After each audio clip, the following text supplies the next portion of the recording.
Hello વિદ્યાર્થી મિત્રો, આગળના જે લેક્ચરના અંદર આપણે અવરોધોનું શ્રેણી અને સમાંતર જોડાણ અને મિશ્ર જોડાણ વિશે માહિતી મેળવી હતી. હવે આજનો પ્રશ્ન છે કે વિદ્યુત કોષ, ઈએમએફ અને આંતરિક અવરોધ સમજાવીને વિદ્યુત સ્થિતિમાનનો તફાવત, ઈએમએફ અને આંતરિક અવરોધ વચ્ચેનો સંબંધ મેળવો. વિદ્યુત કોષ, ઈએમએફ અને આંતરિક અવરોધ વિશે પહેલાં આપણે સમજાવવાનું છે કે વિદ્યુત કોષ, ઈએમએફ અને આંતરિક અવરોધ કોને કહેવાશે. બરાબર, એના માટે વિદ્યુત પરિપથમાં સ્થાયી પ્રવાહ જાળવવા માટે સરળ ઉપકરણ એ વિદ્યુત દ્રાવણ કોષ છે. એટલે કોઈ પણ પરિપથ આપેલો હોય ને એના અંદર આપણે સ્થાયી પ્રવાહનું પસાર કરવો હોય કે સ્થાયી પ્રવાહ કોને કહેવાશે કે પ્રવાહ સતત વહેતો રહે, તો એ સ્થાયી પ્રવાહનું જાળવવા માટે આપણે સરળ ઉપકરણ જે જોઈએ તો એ શું છે? વિદ્યુત દ્રાવણ કોષ છે ને આપણે વિદ્યુત કોષ કહીશું. વિદ્યુત કોષ એટલે જનરલી શું કહેવાય એને? બેટરી. બરાબર, આપણે જે સેલ લઈએ છીએ, ઘડિયાળનો જે સેલ લઈએ એ સેલ શું કરે? ઘડિયાળના અંદર સતત સ્થાયી પ્રવાહનું વહન કરે અને જેથી ઘડિયાળ શું રહે છે? ચાલુ રહે છે. બરાબર, તો અહીંયા વિદ્યુત કોષ એટલે શું કહેવાશે? બેટરી કહેવાશે અને એની આકૃતિ પણ તમને નીચે આપેલી છે. બરાબર, તો જુઓ એ આકૃતિમાં શું આપેલું છે કે આકૃતિમાં દર્શાવ્યા મુજબ એક કાચના પાત્રમાં યોગ્ય વિદ્યુત દ્રાવણ ભરવામાં આવે છે. એક કાચનું પાત્ર છે અને એના અંદર શું ભરેલું છે? વિદ્યુત દ્રાવણ ભરવામાં આવે છે. આ વિદ્યુત દ્રાવણમાં બે વિદ્યુત ધ્રુવો અથવા તો એને અંગ્રેજીમાં કહીશું આપણે ઇલેક્ટ્રોડ અંશતઃ ડુબાડવામાં આવે છે. આ જે દ્રાવણ છે એમાં બે ઇલેક્ટ્રોડ જે છે એને શું કરવામાં આવે છે? અંશતઃ ડુબાડવામાં આવે છે. એમાં એક છે એ ધન છે અને આપણે પોઝિટિવ કહીશું, જો અહીંયા પી લખેલો છે. બરાબર, અને બીજો છે ઋણ છે એને નેગેટિવ કહીશું, એટલે આપણે એને એન વડે દર્શાવેલો છે. બરાબર, બે ઇલેક્ટ્રોડ છે, એક ધન છે ને એક બીજો ઋણ છે. હવે વિદ્યુત દ્રાવણમાં શું થશે? રાસાયણિક પ્રક્રિયા થશે અને રાસાયણિક પ્રક્રિયાના કારણે એના અંદર ધન અને ઋણ આયનો ઉદ્ભવે છે. બરાબર, વિદ્યુત દ્રાવણ છે તો દ્રાવણના અંદર શું થશે? રાસાયણિક પ્રક્રિયા થશે ને એના અંદર ધન આયનો અને ઋણ આયનો ઉદ્ભવે છે. તેના કારણે વિદ્યુત દ્રાવણમાં ડુબાડેલા ઇલેક્ટ્રોડ સાથે વિદ્યુતભારનો વિનિમય કરે છે. એટલે શું કરશે? ધન અને ઋણ આયનો ઉત્પન્ન થાય છે અને એ ધન અને ઋણ આયનો શું કરશે? ગતિ કરે છે. અને જ્યારે આયનો ગતિ કરે એટલે આપણને વિદ્યુત પ્રવાહ મળે. બરાબર, અથવા તો ઇલેક્ટ્રોડ સાથે શું કરે છે? વિદ્યુત ભારનો વિનિમય કરે છે. એટલે આપલે કરે છે વિદ્યુતભારને. વિનિમયને શું કહેવાય? બીજું આપલે.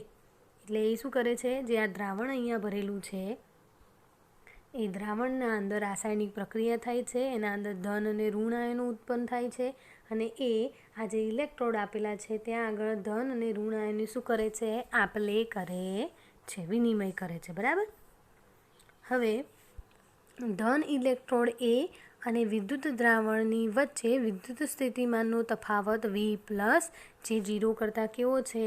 વધારે છે. અને ઋણ ઇલેક્ટ્રોડ બી અને વિદ્યુત દ્રાવણ વચ્ચે વિદ્યુત સ્થિતિમાનનો તફાવત V- છે અને એ 0 કરતાં કેવો છે? નાનો છે. હવે અહીંયા વિદ્યુતભારની આપલે થશે તો વિદ્યુત સ્થિતિમાન બનશે. તો અહીંયા જે એ છે અને વિદ્યુત દ્રાવણ એ બંને વચ્ચેનો વિદ્યુત સ્થિતિમાનનો તફાવત V+ છે અને બી અને વિદ્યુત દ્રાવણ વચ્ચેનો વિદ્યુત સ્થિતિમાનનો તફાવત એ કેવો છે? V- છે. બરાબર, જ્યારે પ્રવાહ પસાર થતો ન હોય, જ્યારે કોઈ પ્રવાહ પસાર થતો ન હોય ત્યારે પી અને એન વચ્ચે વિદ્યુત સ્થિતિમાનનો તફાવત આપણે લઈએ. કોના વચ્ચે લેવાનો છે? પી અને એન વચ્ચે. જુઓ, આ બંને વચ્ચે વિદ્યુત સ્થિતિમાનનો તફાવત ક્યારે? કે જ્યારે પ્રવાહનું વહન થતું ના હોય તો વિદ્યુત સ્થિતિમાનનો તફાવત લઈએ તો આજે V+ V-. બરાબર, તો અહીંયા માઇનસ માઇનસ શું થઈ જશે? પ્લસ થઈ જશે. તો આપણને અહીંયા શું મળ્યું? V+ વત્તા V-.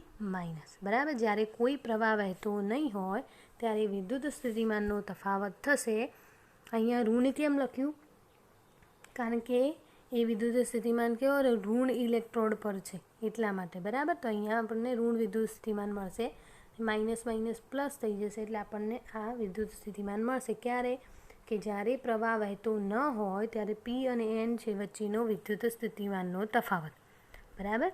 હવે જુઓ, EMFની વ્યાખ્યા આપેલી છે કે P અને N વચ્ચેના વિદ્યુત સ્થિતિમાનના તફાવત V+ વત્તા V- ને કોષનું વિદ્યુત ચાલક બળ કહે છે. વિદ્યુત ચાલક બળને આપણે અંગ્રેજીમાં કહીશું ઇલેક્ટ્રોમોટિવ ફોર્સ, અને એને આપણે શોર્ટમાં લખીએ તો EMF લખીશું. બરાબર. જેને E વડે દર્શાવવામાં આવે છે. એટલે E બરાબર શું થશે? આપણને જે વિદ્યુત સ્થિતિમાનનો તફાવત મળ્યો એ, અને એ 0 કરતાં કેવો હશે? વધારે હશે. ખ્યાલ આવ્યો? EMFની વ્યાખ્યા શું થશે? P અને N વચ્ચેના વિદ્યુત સ્થિતિમાનના તફાવતને EMF કહે છે. તો અહીંયા P અને N વચ્ચે વિદ્યુત સ્થિતિમાનનો તફાવત આપણને કેટલો મળ્યો? V+ વત્તા V-. એને આપણે વિદ્યુત ચાલક બળ કહીએ છીએ. એને E વડે દર્શાવવામાં આવે છે, અને આપણે અહીંયા નીચે દર્શાવી દીધું. બરાબર. વિદ્યુત ચાલક બળ એને અંગ્રેજીમાં કહીશું આપણે ઇલેક્ટ્રોમોટિવ ફોર્સ, અને એને શોર્ટમાં EMF તરીકે ઓળખીશું. બરાબર. અહીંયા જો EMFની ફરીથી એક વ્યાખ્યા આપેલી છે કે જ્યારે એકમ ધન વિદ્યુતભાર અવિદ્યુતીય બળને લીધે ઋણ ધ્રુવથી ધન ધ્રુવ પર પહોંચે છે ત્યારે તેના પર મળતી ઉર્જાને કોષનું વિદ્યુત ચાલક બળ કહે છે. જો અહીંયા શું કીધું છે? શું છે? એકમ ધન વિદ્યુતભાર છે. એકમ ધન વિદ્યુતભાર કયા બળને લીધે? અવિદ્યુતીય બળને લીધે ક્યાંથી ક્યાં જાય છે? ઋણ ધ્રુવ પરથી ધન ધ્રુવ પર પહોંચે છે ત્યારે તેને કંઈક ઉર્જા મળશે, અને એને મળતી ઉર્જાને કોષનું વિદ્યુત ચાલક બળ કહે છે. બરાબર. જ્યારે એકમ ધન વિદ્યુતભારને અવિદ્યુતીય બળને લીધે ઋણ ધ્રુવથી ધન ધ્રુવ પર પહોંચે છે ત્યારે તેને કંઈક ઉર્જા મળે છે, અને એ ઉર્જાને કોષનું વિદ્યુત ચાલક બળ કહે છે. અહીંયા તમને એક ખાસ ખુલાસો કરેલો છે કે E એ ખરેખર તો વિદ્યુત સ્થિતિમાનનો તફાવત છે, બળ નથી. બરાબર. તમારે આ ખાસ ધ્યાન રાખવાનું કે તમને આનું નામ શું છે? વિદ્યુત ચાલક બળ. એટલે તમને તો શું લાગે કે આ બળ હશે. બરાબર. પરંતુ આ શું છે? બળ નથી. આ શું છે? વિદ્યુત સ્થિતિમાનનો તફાવત છે. બરાબર. આ બળ નથી. આ શું છે? વિદ્યુત સ્થિતિમાનનો તફાવત. એટલે EMFનો એકમ શું થશે? વોલ્ટ. બરાબર. બળ નથી. બળનો એકમ ના લખી દેતા. બરાબર. એના પછી Eનું મહત્ત્વ સમજાવવા માટે અવરોધ Rને વિદ્યુત કોષ સાથે જોડો, જે આકૃતિમાં દર્શાવેલો છે. હવે EMFનું મહત્ત્વ સમજાવવા માટે આપણે વિદ્યુત કોષ સાથે શું જોડવાનું છે? અવરોધ Rને જોડવાનો છે. અને અવરોધ Rમાંથી પ્રવાહનું વહન કઈ બાજુ થશે? C થી D તરફ. બરાબર. અવરોધ Rમાં C થી D તરફ પ્રવાહનું વહન થાય છે. જુઓ અહીંયા આપેલું છે.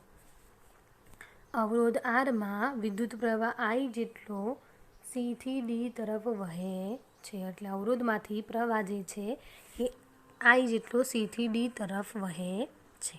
હવે અવરોધમાં જે પ્રવાહ છે એ C થી D તરફ વહેશે, પરંતુ વિદ્યુત દ્રાવણમાંથી ઋણ N ધ્રુવ પરથી ધન P ધ્રુવ પર સ્થાયી પ્રવાહ વહે છે, અને અવરોધ Rમાં P થી N તરફ પ્રવાહ વહે છે. જુઓ, બંનેમાં ઊંધું થશે.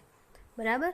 વિદ્યુત દ્રાવણની અંદર પ્રવાહ એ N ધ્રુવથી P ધ્રુવ પર જશે, જ્યારે અવરોધ Rમાં P થી N તરફ જાય છે. જુઓ, આપણે આકૃતિના અંદર જોઈએ. જે અવરોધ R છે એમાં પ્રવાહ C થી D તરફ, એટલે શામાં જાય છે? P થી N તરફ જાય છે. બરાબર.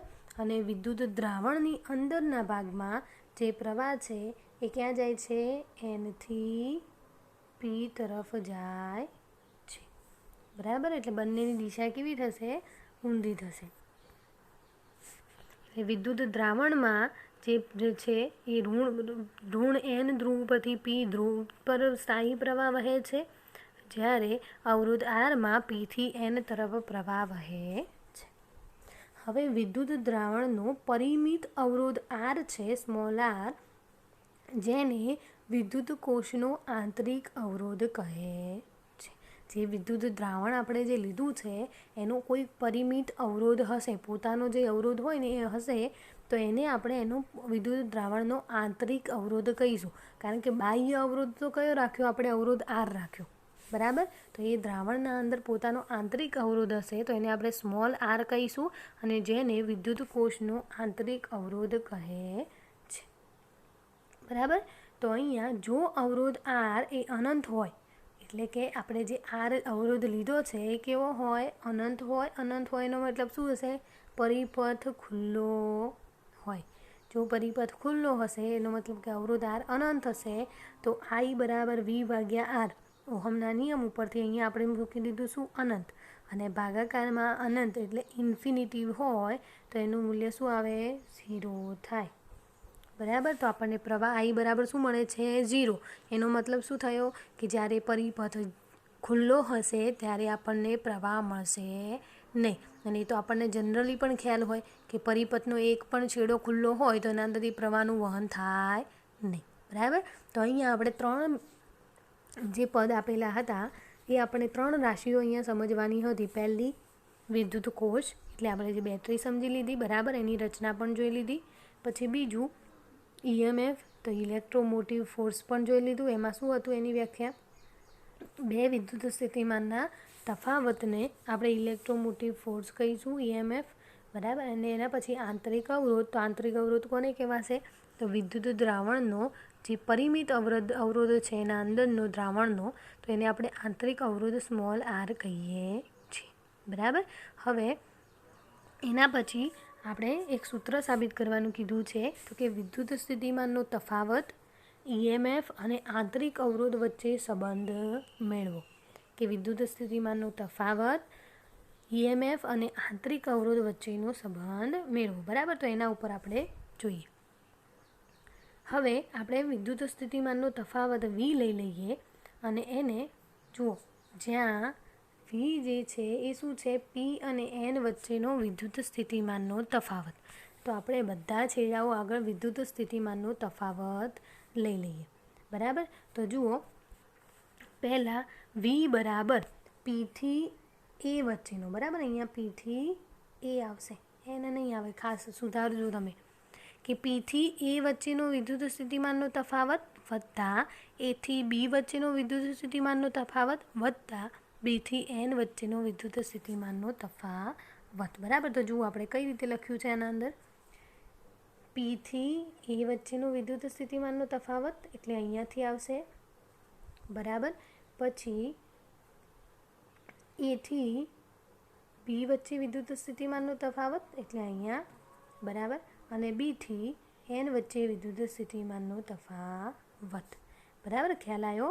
P થી A સુધી વિદ્યુત સ્થિતિમાનનો તફાવત વત્તા A થી B સુધી વિદ્યુત સ્થિતિમાનનો તફાવત વત્તા P થી N સુધી વિદ્યુત સ્થિતિમાનનો તફાવત, બરાબર. આટલો વત્તા આટલો વત્તા આટલો, આ ત્રણેયનો આપણે વિદ્યુત સ્થિતિમાનનો શું કરવાનો છે? તફાવત કરવાનો છે, બરાબર. અહીંયા A રાખજો, અહીંયા ભૂલથી એવું N લખી દીધું છે. તો P થી A વચ્ચેનો વિદ્યુત સ્થિતિમાનનો તફાવત આપણે જોયું આગળ ઉપર શું છે? V પ્લસ વત્તા A થી B વચ્ચે વિદ્યુત સ્થિતિમાનનો તફાવત એટલે દ્રાવણની અંદર વિદ્યુત સ્થિતિમાનનો તફાવત લેવાનો છે V. તો એને આપણે ઓહમના નિયમ ઉપરથી IR લખી શકીએ, પરંતુ દ્રાવણનો અવરોધ તો કેટલો છે? આંતરિક અવરોધ સ્મોલ r છે, તો આપણે અહીંયા લખીશું IR, બરાબર. અને B થી N સુધી વચ્ચેનો વિદ્યુત સ્થિતિમાનનો તફાવત, તો B થી N વચ્ચેનો શું થશે? V માઇનસ, જે આપણે આગળ જોયું હતું, બરાબર. હવે અહીંયા IR છે, માઇનસ છે, એટલે આપણે એને પાછળ લખી દીધા છે. અને આના અંદર IRનું પદ છે એ શું મળે છે? આપણને ઋણ મળે છે. અને ઋણ થવાનું કારણ વિદ્યુત દ્રાવણમાં પ્રવાહ I એ B થી A તરફ વહે છે. જો વિદ્યુત દ્રાવણમાં પ્રવાહ કઈ બાજુ વહે છે? જુઓ, પ્રવાહ કઈ રીતે વહે છે? N થી P તરફ, આ રીતે, બરાબર. અને આપણને વોલ્ટેજ આ બંને વચ્ચેનો ગણવાનો કીધો છે, એટલે પ્રવાહની દિશા વિરુદ્ધ દિશામાં છે, એટલા માટે આપણે અહીંયા માઇનસ ચિહ્ન લખેલું છે, બરાબર. તો આપણને વિદ્યુત સ્થિતિમાનનો તફાવત બધાનો આપણને મળી ગયો. પીથી એ વચ્ચેનો વિદ્યુત સ્થિતિમાનનો તફાવત એ આપણને મળ્યો V પ્લસ એથી બી વચ્ચેનો એટલે ઓહમના નિયમ ઉપરથી IR, પરંતુ અહીંયા આંતરિક અવરોધ છે એટલે સ્મોલ r લખીશું. પ્રવાહની દિશા ઊંધી છે એટલે વચ્ચે માઇનસ આવશે અને બીથી એન વચ્ચે વિદ્યુત સ્થિતિમાનનો તફાવત એ આપણે V માઇનસ થશે. બરાબર, તો આપણને આ રીતનું સૂત્ર મળ્યું. IR પછી પણ ખુલ્લા પરિપથ માટે, એટલે ખુલ્લા પરિપથ માટે આપણે શું જોયું આગળ કે પરિપથ ખુલ્લો હશે તો આપણને કોઈ પ્રવાહ મળે નહીં, એટલે I બરાબર 0. બરાબર, તો આપણે આ જે સમીકરણ છે V બરાબર V પ્લસ વત્તા V માઇનસ, એમાં I અહીંયા R છે એ કેપિટલ છે, બરાબર, સ્મોલ નથી. અહીંયા આઈની જગ્યાએ આપણે શું મૂકી દઈએ? 0 મૂકી દઈએ તો આખું પદ શું થઈ જશે? 0 થઈ જશે.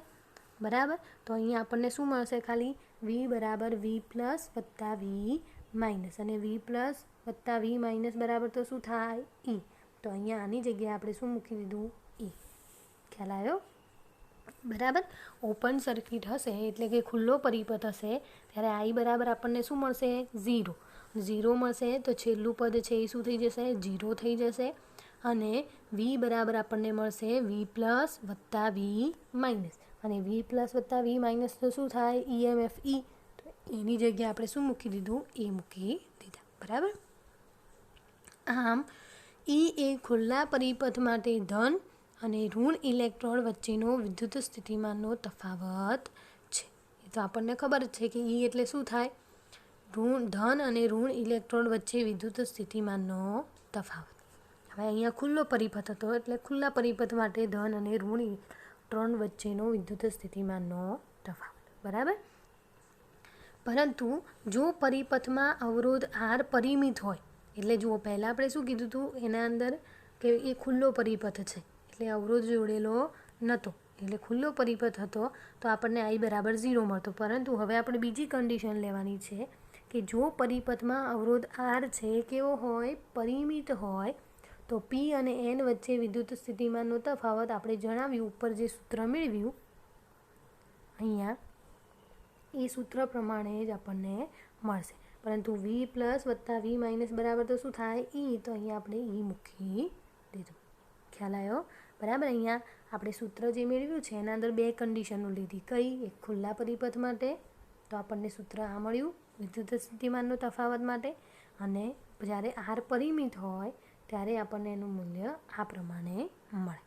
બરાબર, વ્યવહારમાં જો E એ IR કરતાં મોટા થાય તો વિદ્યુત કોષમાં આંતરિક અવરોધ અવગણી શકાય. એટલે કે વ્યવહારના અંદર આપણે જ્યારે ગણતરી કરતા હોય ત્યારે EMFનું મૂલ્ય જે છે એ IR કરતાં વધારે આપણને મળે તો આપણે આંતરિક અવરોધને અવગણી શકીએ છીએ. હવે જુદા જુદા કોષ માટે આંતરિક અવરોધનું મૂલ્ય કેવું હોય છે? જુદું જુદું હોય છે. અને સૂકા કોષનો આંતરિક અવરોધ વિદ્યુત દ્રાવણ કોષના સરખામણીમાં ઘણો જ વધારે હોય છે.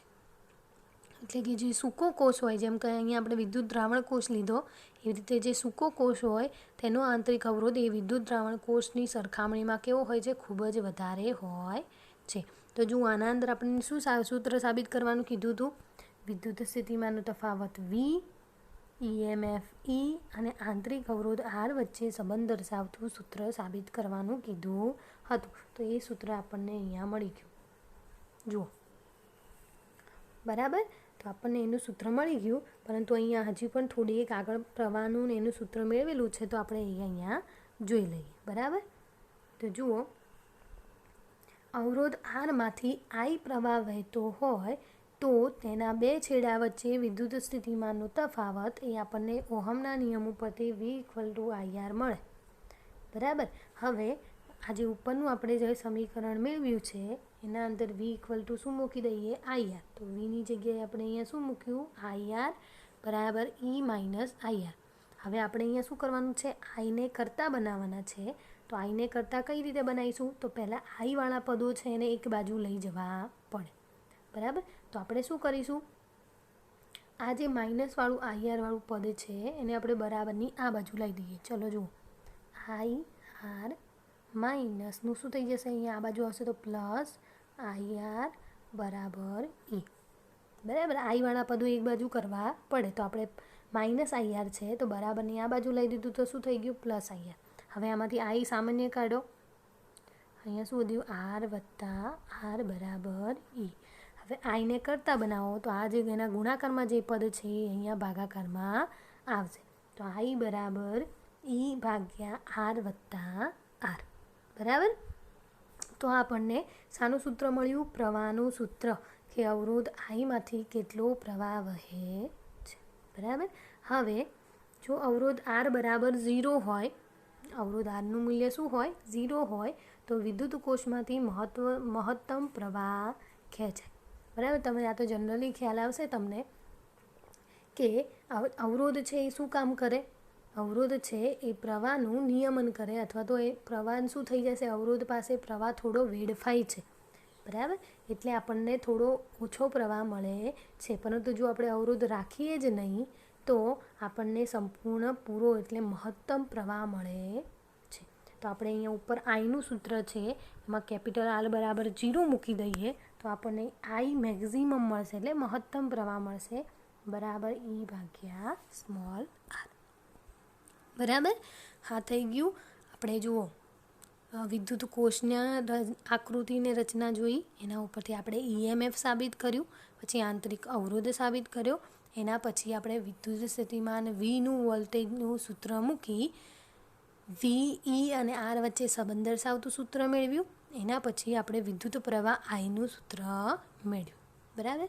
હવે આપણે જોઈએ કે વિદ્યુત કોષોને કાયમી નુકસાનથી બચાવવા માટે મહત્તમ માન્ય પ્રવાહનું મૂલ્ય ઘણું જ નાનું રાખવામાં આવે છે.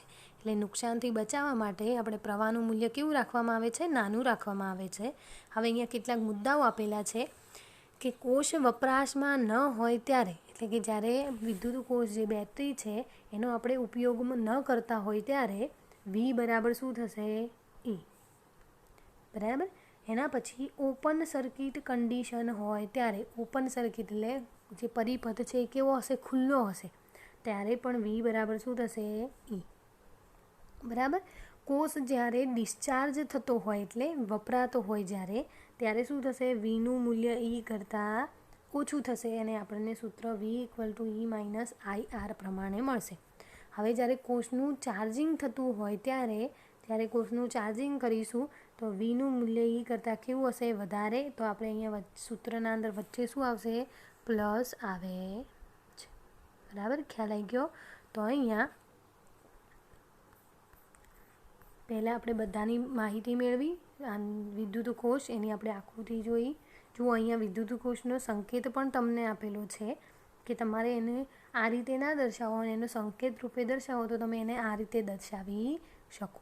બરાબર. જુઓ અહીંયા અવરોધ આપેલો છે, અવરોધ આર અહીંયા પણ છે, અને આ જે છે એને આપણે બેટરી વડે દર્શાવેલો છે, જે અહીંયા એક છેડો મોટો ધન અને ઋણ વડે દર્શાવેલો છે. બરાબર. તો આ એનો સંકેત થશે, પ્રતીક કહીશું. તો આપણે એની માહિતી મેળવી કે વિદ્યુત કોષના અંદર કઈ રીતની રચના કરવામાં આવે છે એ બધું. બરાબર. એના પછી એના વિદ્યુત સ્થિતિમાનનો તફાવત આપણે ગણ્યો. એના પરથી આપણને EMFની વ્યાખ્યા મળી. બરાબર. વ્યાખ્યા પછી આપણે આંતરિક અવરોધ જોયો. બરાબર. હવે આંતરિક અવરોધ ઉપરથી આપણે બધાનું વિદ્યુત સ્થિતિમાનનો તફાવત લીધો. જ્યારે પરિપથ ખુલ્લો હશે ત્યારે શું મળશે? જ્યારે પાર પરિમિત હશે ત્યારે આપણને શું મળશે? તો આપણે એનું સૂત્ર મળી ગયું. બરાબર. એના પછી આપણે શું એના ઉપરથી પ્રવાહનું સૂત્ર મેળવ્યું I. બરાબર. અને R બરાબર 0 હશે તો આપણને મહત્તમ પ્રવાહ મળે. બરાબર. અને કેટલાક કારણો તમને અહીંયા આપેલા છે કે એનું મૂલ્ય કઈ રીતે બદલાશે. બરાબર. તો અહીંયા તમને ખ્યાલ આવી ગયો હશે. પાછળના ટૂંકા પ્રશ્નો છે એ તમે જાતે સોલ્વ કરજો.